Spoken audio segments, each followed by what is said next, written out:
안녕하세요. 재테크 메이트입니다. 오늘 오전 여느 때와 다름없이 주식 잔고를 확인하던 중 갑자기 주식 잔고에 파란불이 들어온 종목을 확인하게 되었습니다. 그 종목은 바로 제가 파킹 ETF로 가장 많이 보유하고 있는 코덱스 머니마켓 액티브라는 종목입니다. 파킹 ETF는 매일매일 금리를 365로 나눈 만큼 주가가 상승하는 걸로 알고 있는데 갑자기 마이너스가 되었고 저뿐만 아니라 여러 주식 커뮤니티를 통해서도 파킹 ETF 주가 하락에 대해서 묻는 분들이 많이 계셨습니다. 실제로 코덱스 머니마켓 액티브 주가 차트를 보면 기존에는 꾸준하게 우상향을 했던 걸 볼 수 있지만 오늘은 이렇게 주가가 곤두박질 친 거를 볼 수가 있었습니다. 파킹 ETF에 도대체 무슨 일이 생겼던 걸까요?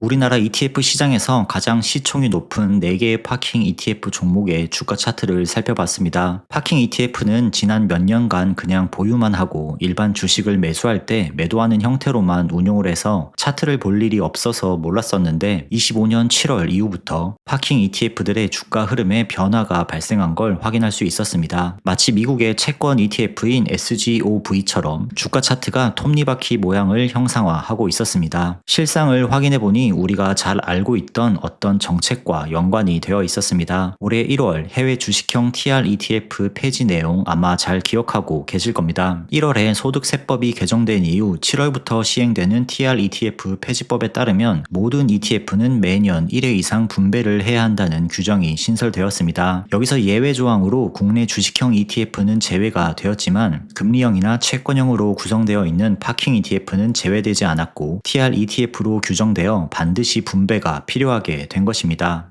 코덱스 머니마켓 액티브의 공시 내용을 살펴보니 12월 11일에 ETF 분배락 공시 내용이 있었고 분배락이 반영된 금액은 102,910원으로 11일 종가 대비 약 1,480원이 하락된 주가였습니다. 코덱스 머니마켓 액티브가 공시한 이번 분배금이 1,498원이기 때문에 분배락에 따른 주가 변화라고 볼 수 있습니다. 따라서 12월 11일 기준으로 코덱스 머니마켓 액티브를 보유하고 계셨던 분들은 12월 17일에 주당 1,498원의 분배금을 수령할 수 있게 되는 것입니다. TR ETF 논란이 터졌을 때 어떤 한 기사를 통해 파킹 ETF 역시 분배 형태로 바뀔 수 있다는 기사를 접했었는데 시간이 지나 전혀 생각도 못하고 있었다가 이렇게 연말 분배 공시를 통해 해당 내역을 다시 알게 되었습니다. 따라서 파킹 ETF에서 시총이 가장 큰 종목들을 보유 중인 코덱스와 타이거 홈페이지 확인 시 이러한 내용들이 이미 공지가 되어 있는 걸 확인할 수 있었습니다. 코덱스는 지난 6월에 타이거는 11월에 각각 파킹 ETF들이 소득세법 시행령 개정에 따라 분배를 실시한다고 밝혔습니다. 대상 종목들을 보면 시총 상위권 종목들도 확인할 수 있었습니다. 대부분의 파킹 ETF는 연 1회 분배 대상이지만 종목에 따라서는 월배당을 실시하는 파킹 ETF도 확인할 수 있었습니다. 영상 앞에서 SGOV 차트를 보셨던 것처럼 월배당을 실시하는 파킹 ETF 주가 역시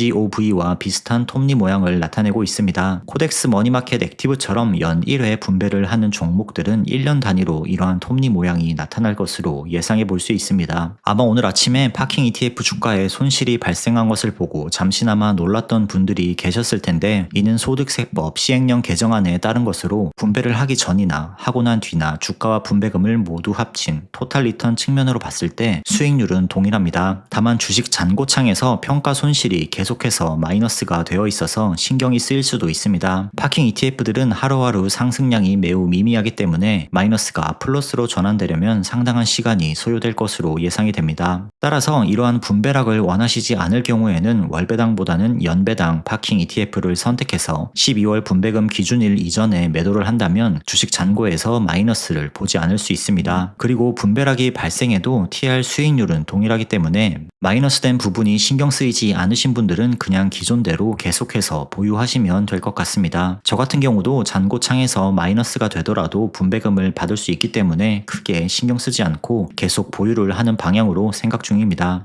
오늘은 변경된 소득세법 시행령에 의해서 갑자기 파킹 ETF 주가가 떨어지는 경험을 하신 분들에게 크게 걱정할 일 없다는 내용을 전달드리기 위해 영상을 준비해봤습니다. 오늘 영상은 여기까지입니다. 도움이 되셨다면 구독과 좋아요 부탁드립니다. 다음 시간에도 더욱 유익하고 도움되는 영상으로 찾아뵙겠습니다. 시청해주셔서 감사합니다.